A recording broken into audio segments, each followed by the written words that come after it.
మహిళా చట్టాలు 100% అమలు చేసే విధంగా కృషి చేస్తున్నామని ఉమ్మడి తూర్పుగోదావరి జిల్లా ప్రధాన న్యాయమూర్తి గంధం సునీత అన్నారు. మహిళా చట్టాలపై వివిధ ప్రభుత్వ శాఖలు మీడియా ద్వారా అవగాహన కల్పిస్తున్నట్లు తెలిపారు. అంతర్జాతీయ మహిళా దినోత్సవ కార్యక్రమాల్లో భాగంగా రాజమహేంద్రవరం సరస్వతి ఘాట్లో హెల్ప్ లైన్ నెంబర్లు, మహిళా చట్టాలపై అవగాహన కల్పించే గోడ పత్రికల్ని కలెక్టర్ ప్రశాంతితో కలిసి గంధం సునీత ఆవిష్కరించారు. మానవహారం నిర్వహించి పింకు బెలూన్లు గాలిలో వదిలారు. జై హో మహిళా అనే నినాదంతో శ్యామల సెంటర్ వరకు ర్యాలీ నిర్వహించారు. మహిళా చట్టాలు, హెల్ప్ లైన్ నెంబర్ల గోడ పత్రికల్ని గ్రామాల్లో ఇంటింటికి పంపిణీ చేస్తామని కలెక్టర్ ప్రశాంతి తెలిపారు.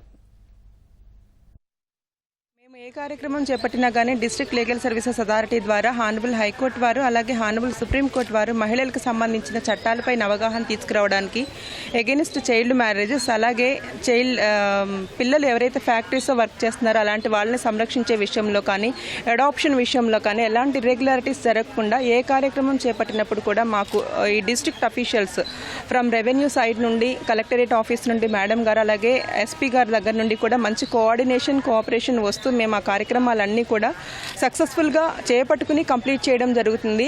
మరి ఒకసారి అందరికీ మహిళా దినోత్సవ శుభాకాంక్షలు. ఓన్లీ ఉమెన్స్ డేనే కాకుండా ప్రతిరోజు కూడా ఎవ్రీ డే ఈజ్ అవర్స్ కాబట్టి మంచి ఆత్మవిశ్వాసంతో ఉండండి, మంచిగా అభివృద్ధిలోకి రండి. మనకి ఎవరికైనా ఏదైనా సమస్య వచ్చేటప్పుడు వెంటనే స్పందించడానికి మనకి చాలా డిపార్ట్మెంట్స్ నుంచి కాల్ సెంటర్స్లా నడుస్తూ ఉన్నాయి. సో కానీ అది చాలా మందికి తెలియదు. సో 108 ఎలా అయితే పాపులర్ అయిందో అలానే ఉమెన్ వెల్ఫేర్ గురించి కానీ, డిజాస్టర్ గురించి కానీ, రిస్క్ మేనేజ్మెంట్ గురించి కానీ అలా మనకి 24/7 నడిచే టోల్ ఫ్రీ నెంబర్స్ అనేవి ఉన్నాయి.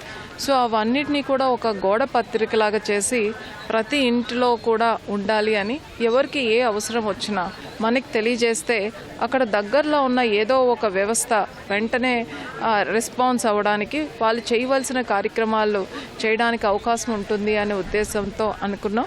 దానితో పాటుగా ఆఫీసర్స్గా కొన్ని విలేజెస్ని మనం అడాప్ట్ చేసుకొని చైల్డ్ ఫ్రెండ్లీ విలేజెస్ అలానే ఉమెన్ ఫ్రెండ్లీ విలేజెస్గా చేయడానికి కూడా మేము ఒక కార్యాచరణ అనేది చేసుకోవడం జరిగింది.